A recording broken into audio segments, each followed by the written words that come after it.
Used Tesla prices are crashing. Some of these prices are even lower, and I had not realized that you can get a Highland Model 3 for what, 29 to 29 and a half thousand dollars, maybe even $30,000. And so this is kind of interesting because on the new side, you can get pretty close to these prices, like 33 to $34,000. Of course, there's destination fees and other things on top of it, and taxes, just like how you would on a normal vehicle. But I guess for a almost a year old, maybe 6 months old vehicle, you could save 10%, give or take. But unless you're paying cash for some of these, well, really, actually, these wouldn't make any sort of sense at all. And I would highly recommend you to just get a brand new one, especially if you can get an inventory discount to get at a low price as this, because of course there's 0% interest financing. And if you were to finance some of these 2024 Model 3s, you might be paying anywhere from 8 to 10% interest, which would not make sense. But take a look at this one. Used Tesla prices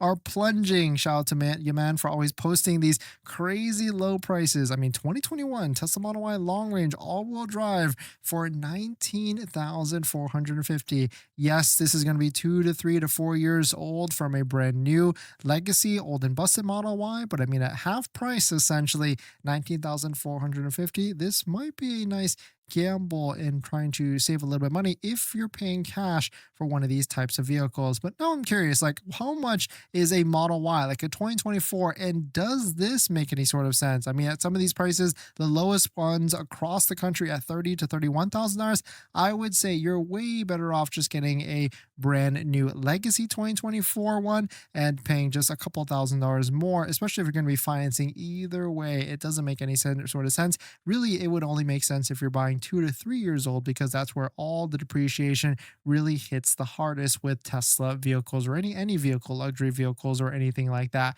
But definitely some pretty interesting stuff. Let us know what your thoughts on it. Let us know what you're thinking. So congrats on buying your Tesla, or you're about to just buy your Tesla. But now here's the second most exciting part. That's accessories. And there's a ton of accessories out there, probably even way too much. And I try and bucket it into the top 3 accessories that you can get. And that's going to be phone mounts, all-weather floor mounts, and center consoles. A good set of all-weather floor mounts is probably my #1 recommendation. And I've got a bunch of links and discount codes to all the accessories that I recommend down below in the description and on our best deal spreadsheet on page 2. Check out this one from Jawa that we use on all of our Teslas, linked down below, or their center console, which I also use on all of our Teslas as well. A must-have because Tesla doesn't come with a center console. But my #1 accessory I recommend is going to be all-weather floor mats, and I bucket it from 3 different options: good, better, and best. The good ones are going to be the ones that you find on Amazon. Better is going to be the ones from like Tasmanian. But my favorite, all-time favorite that we have on our Model X and Model 3 Performance currently is going to be a set of all-weather floor mats by 3W Liners. If you use our promo code down below in the description, you'll find that the price of these floor mats are pretty in line with some of the other ones at a much higher quality material. So thank you to everybody that's used our links to support the channel, and let's get on to the next topic.